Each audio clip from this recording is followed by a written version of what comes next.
नमस्ते, good morning India. आप सभी को मैं आपका दोस्त, आपका होस्ट, आप सभी को स्वागत करता हूँ। Justification by faith and evangelistic media ministry प्रस्तुत करता है दैनिक वचन बचना और बचाना में। आज सोमवार, मई महीना का दूसरा दिन 2022। आज का विषय परमेश्वर के लोग के साथ संगति में वचन लिया गया है। भजन संग्रह 44 का 1 और 2। हे सेनाओं की यहोवा, तेरे निवास क्या ही प्रिय है। मेरा प्राण यहोवा के आंगनों की अभिलाषा करते करते मूर्छित हो चला। मेरा तन मन दोनों जीवित परमेश्वर को पुकार रहे। वचन पढ़ाई सुनाई पे खुदावन आशीष करे। क्या आपका हृदय कलीसिया में संगति के स्थान के लिए तरसता है? क्या आपकी संगति परमेश्वर के वचन का प्रचार करती है और प्रभु यीशु का स्मरण करती है? देखिए, यहाँ पे बहुत जरूरी बात, क्या हमारा अभी का जो संगति हम कर रहे हैं, अभी जो भी संगति में हम आप जा रहे हैं, क्या वो संगति परमेश्वर का वचन प्रचार होता है कि नहीं? हम परमेश्वर का वचन प्रचार सुनते हैं या संसारिक प्रचार सुनते हैं? और क्या अभी का हमारा जो मंडली है वो प्रभु यीशु को स्मरण करता है कि नहीं? जो कि हम देखते हैं, स्मरण कैसा याद करना उनको, वो सबसे जरूरी है, जो कि हम प्रभु भोज से याद कर सकते हैं उनको, राइट? दुआ के द्वारा हम याद कर सकते हैं। एक व्यक्ति था जिसका नाम था जॉन वेस्ली। उन्होंने ये कहा, मैं अपना उद्धार के लिए संपूर्ण मसीह चाहता हूँ। वो उसका उद्धार के लिए थोड़ा मसीह, ज्यादा मसीह नहीं, पर संपूर्ण मसीह चाहता है। और वो कहता है कि मेरी पुस्तक के लिए पूरी बाइबल चाहता हूँ। यदि उसको कोई किताब खोजना पड़े या उसको कोई किताब चाहिए बोलने से, वो बाइबल को वो सबसे पहले कहता है कि मुझे बाइबल चाहिए। वो भी एक बुक नहीं, 2 बुक नहीं, पर बाइबल में जितने बुक हैं, जितने लिखे गए हैं, संपूर्ण मतलब पूरी रीति से बाइबल वो चाहता है।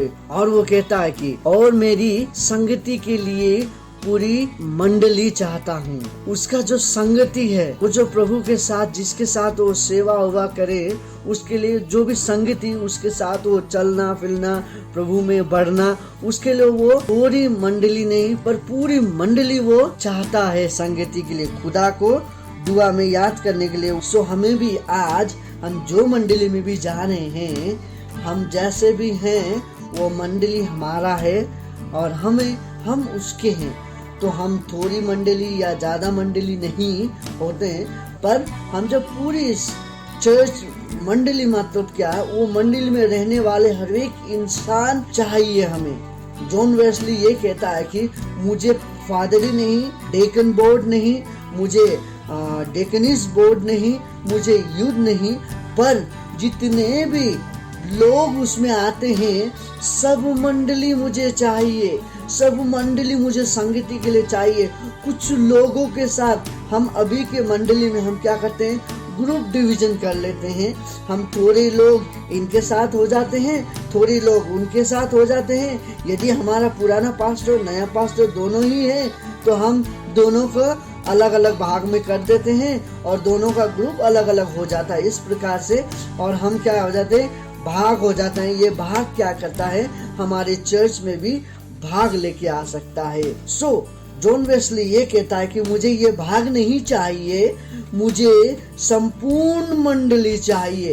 संपूर्ण मंडली मुझे चाहिए ताकि मैं उस परमेश्वर का स्तुति कर सकूं, उस परमेश्वर का नाम ऊंचा कर सकूं बोल के जॉन वेस्ली यहाँ पे कहना चाहता है। और आगे वो यह भी कहता है कि और मेरे मिशन क्षेत्र के लिए पूरी दुनिया। देखिए, मिशन क्षेत्र क्या है? जब हम प्रचार करने के लिए, मुझे ये देश, वो गांव, ये बस्ती, वो बस्ती नहीं, पर मुझे प्रभु का वचन प्रचार करने के लिए, मेरा मिशन फील्ड के लिए मुझे ये पूरा दुनिया चाहिए। ये बहुत ही जरूरी है। आज हम कितने लोग हम ये कर रहे हैं, आज कितने लोग हम ये देखते हैं कि हम चाहते हैं कि ये जो बस्ती है इसमें ये लोग प्रचार कर रहे हैं तो हम नहीं करेंगे। हम देखते हैं कि ये लोग ये बस्ती में बैठे हुए हैं, हम इसमें नहीं कर सकते हैं, आप ये करिए कुछ लोग इधर जाइए, कुछ लोग उधर जाइए, हम इधर करते हैं। कि मुझे प्रचार के लिए, प्रभु का वचन प्रचार करने के लिए ये दुनिया चाहिए। आशीष करे आप सभी को।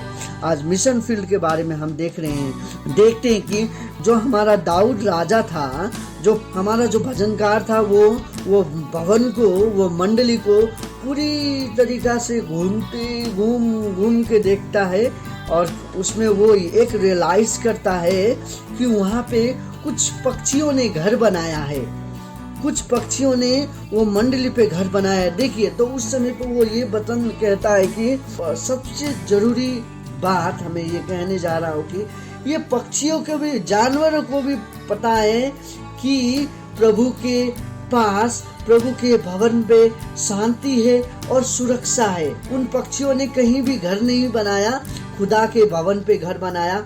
उन्होंने ये देखा कि खुदा के भवन पे हम सुरक्षित हैं। इसमें हमें ये भी याद दिलाता है कि दाऊद राजा भी खुदा के बहुत नजदीक रहना चाहता था। मत्ती 10:29 पे हमें ये स्मरण कराता है कि पक्षियों के बारे में कि हमारे पिता के जानकारी के बगैर एक भी पक्षी वहाँ से नहीं गिरता। पिता सब कुछ जानता है। पिता ये भी जानता है कि कितने पक्षी हैं वहाँ पे, कितने उड़ गए हैं, कितने आने वाले हैं और कितने वहाँ पे बैठे हुए हैं, बच्चे भी, वो सब जानता था और इसीलिए उसे हम महान प्रभु कहते हैं। और यदि ये छोटे पक्षी इतने जरूरी है खुदा को, तो हम कितना जरूरी हो सकते हैं। हमारा खुदा है जो ये छोटी पक्षियों को इतना प्रेम करता है, तो हमें कितना प्रेम करता होगा वो खुदा, सोचिए।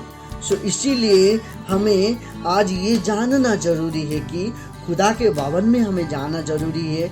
आज हम जो भी मंडली पे हम जा रहे हैं, उन मंडली में हमें जाना जरूरी है और मंडली में जाते हुए हमें यीशु का प्रचार सुनना जरूरी है।